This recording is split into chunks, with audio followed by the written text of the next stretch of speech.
Hello friends, welcome back to my YouTube channel. నా iPhone subscribe చేయండి, వీడియోని like చేయండి. మీరు విజువల్ చూస్తున్నారు కదా, ఈ విజువల్ వచ్చేసి హాలీవుడ్ మూవీ అనుకుంటున్నారు. హాలీవుడ్ మూవీలో జనరల్ ఇలాంటి విజువల్స్ అనుకుంటాయి, కానీ ఇది హాలీవుడ్ మూవీ కానే కాదు. ఈరోజు షాకింగ్ ఇన్సిడెంట్ వచ్చేసి మనకి మయన్మార్ అండ్ ఫ్రైడే అంటే ఈరోజు మార్నింగ్ 11 to 12 o'clock మధ్యలో మనకి మయన్మార్ అండ్ బ్యాంకాక్లో వరుస భూకంపాలు అనమాట. వరుస భూకంపాలు వచ్చాయి. 12 నిమిషాల గ్యాప్లోనే 2 సార్లు భారీ భూకంపాలు వచ్చాయి అనమాట. ఎర్త్క్వేక్ సంభవించాయి. సో రిక్టర్ స్కేల్ పైన ఏకంగా 6.4 and 7.7 నమోదైందంట. 6.6 ఎబో వస్తేనే భారీ భూకంపం అనమాట. అది ఏకంగా 6.4 and 7.7 రావడం అంటే ఇంకా అది టూ మచ్ చెప్పాలంటే. ఈ భూకంపం కారణంగా మనకి పొరుగున ఉన్న థాయిలాండ్ రాజధాని బ్యాంకాక్లో 2 సార్లు తీవ్రంగా భూకంపాలు వచ్చాయంట. అండ్ భూమి కంపించిందంట. ఆ కంపించడం వల్ల ఏంటంటే పలు భవనాలు ధ్వంసమని తెలుస్తుంది. ప్రజలు చాలా మంది టెన్షన్స్ భయాందోళనకు గురయ్యి ఇళ్ల నుంచి బయటకు పరుగులు తీశారు. బ్యాంకాక్ లో భూకంపం కారణంగా ఏకంగా 7.3 అనేది రిక్టర్ స్కేల్ పై నమోదైందంట దీని ఎర్త్క్వేక్ వల్ల. అటు ఇంకా అదే కాకుండా అటు భారత్ సహా ఆగ్నేయ ఆసియా దేశాల్లో ఈ ప్రభావం కనిపించింది, భారతదేశంలో కూడా. అయితే మయన్మార్ లో ఈ భూకంపం వల్ల కొన్ని వందల మంది, యాక్చువల్ అఫీషియల్ గా మనకి ఎలాంటి రికార్డ్ రాలే, కానీ మామూలుగా అయితే 20 మంది ఇప్పటివరకు 20 మంది చనిపోయినట్టు చెప్తున్నారు. అది ఇంకా తక్కువనే ఇంకా వాళ్ళు చెప్తున్నారు. కాకపోతే ఇంకా చనిపోయిన సంఖ్య వందల పై ఉంటుందని అక్కడ స్థానిక మీడియా వాళ్ళు చెప్తుంది.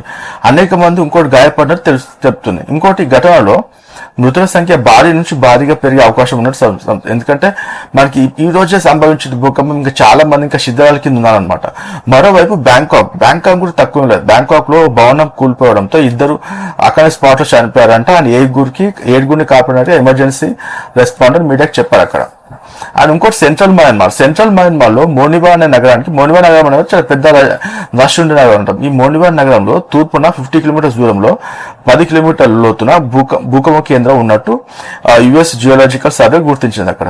అయితే లోకల్ కాలమాన ప్రకారం శుక్రవారం అంటే ఈ రోజు ఆఫ్టర్నూన్ 1:30 గంటలకు మనకి బ్యాంకాక్ లో ఈ ఎర్త్క్వేక్ సంభవించింది. ఇంకోటి పలు భవనాల్లో అలారం మోగడంతో ప్రజలు బయటకు వచ్చారు. మీరు ఇందాక చూసిన విజువల్ వచ్చేసి ఈ అలారం మోగడంతో ఫుల్ అలారం అనమాట. ఇప్పుడు ఎగ్జాంపుల్ చెప్పాలంటే ఒక ఆఫీస్ కంట్రక్షన్ ఒక అలారం పెడతారు, ఏదైనా ఎమర్జెన్సీ ఎర్త్క్వేక్ వచ్చినప్పుడు అలారం మోగడంతో సో చాలా మంది కిందికి వస్తారు. ఇంకోటి వచ్చేసి మనకి 6.4, 7.7 రిక్టర్ స్కేల్ పైన రావడం అంటే మరి భూకంపం భయంకరంగా వస్తుంది అనమాట. ఆ రేంజ్ లో మనకి సంభవిస్తే మనకి నమోదైతే. ఇంకోటి ఇక్కడ శిథిలాల కింద ఇక చాలా మంది ఉన్నారని చెప్తున్నారు. ఈ ఎర్త్క్వేక్ వల్ల దానికి అనేక బిల్డింగ్స్ మాక్సిమం ఊగిపోయాయి అనమాట. కొన్ని బిల్డింగ్స్ అయితే కింద పడిపోయాయి. అండ్ చాలా బిల్డింగ్స్ మనకి నిలబడ్డాయని చెప్పారు. అండ్ ఇంకోటి మనకి విజువల్ చూస్తూనే అర్థమవుతుంది. ఇంకోటి ఏంటంటే భారీ భవంతి పై అంతస్తులు ఉన్న స్విమ్మింగ్ పూల్ లో నీరు కిందికి పడిపోయింది. దృశ్యాలు సామాజిక మనకి సోషల్ అండ్ మీడియాలో అన్నిట్లో మనకి ఫుల్ వైరల్ అవుతుందన్నమాట.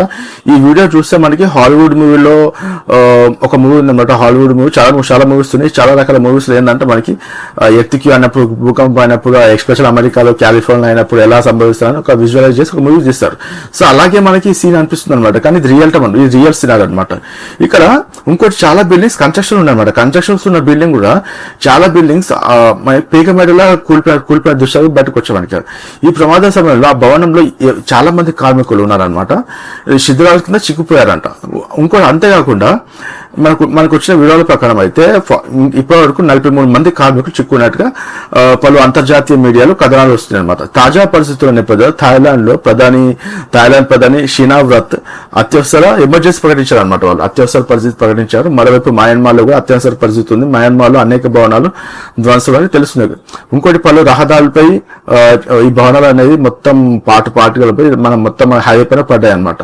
బ్యాంకాక్ లో మెట్రో రైలు మొత్తం క్లోజ్ చేశారు. అక్కడ ఎమర్జెన్సీ ప్రకటించారు బ్యాంకాక్ లో.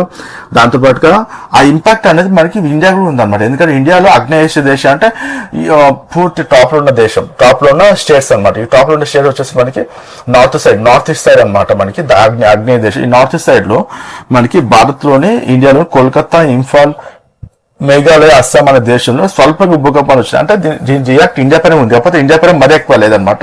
కానీ ఇది ఇండియా కొంచెం బార్డర్ సిటీ ప్లేసే కాబట్టి కొంచెం ఇంపాక్ట్ అనేది పడింది. దీంతో ప్రజలు ఇండియాలో కూడా కొన్ని భయాందోళనకు గురని చెప్పారు. ఇంకోటి మేఘాలయ ఈస్ట్ గారు హిల్స్ లో 4 సార్లు భూమి అనేది కంపించిందంట.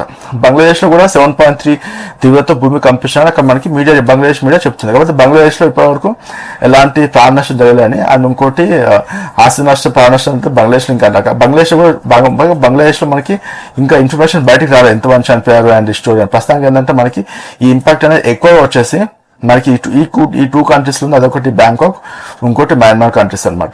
ఇది మనకి అందరూ ఒకటి షాకింగ్ ఇన్సిడెంట్ అనమాట. సడన్ గా ఎర్త్క్యూ చాలాసార్లు ఇప్పటి వరకు మనకి మయన్మార్ లో అండ్ ఇంకోటి బ్యాంకాక్ లో మనకి ఎర్త్క్యూ వచ్చింది. మయన్మార్ లో అంటే ఎర్త్క్యూ అనేది 1912 మాత్రం వచ్చిన ఎర్త్క్యూ. ఆ తర్వాత చాలా రకాల ఎర్త్క్యూ వస్తూ ఉంటాయి మయన్మార్ లో, మనకి ఇంకోటి బ్యాంకాక్ లో. కానీ ఇప్పుడు 1912 తర్వాత వచ్చిన అతిపెద్ద ఎర్త్క్యూ ఇదే అంట. సో దాని అంటే ఆఫ్టర్ 100 years తర్వాత వచ్చిన అతిపెద్ద భూకంపం అన్నమాట.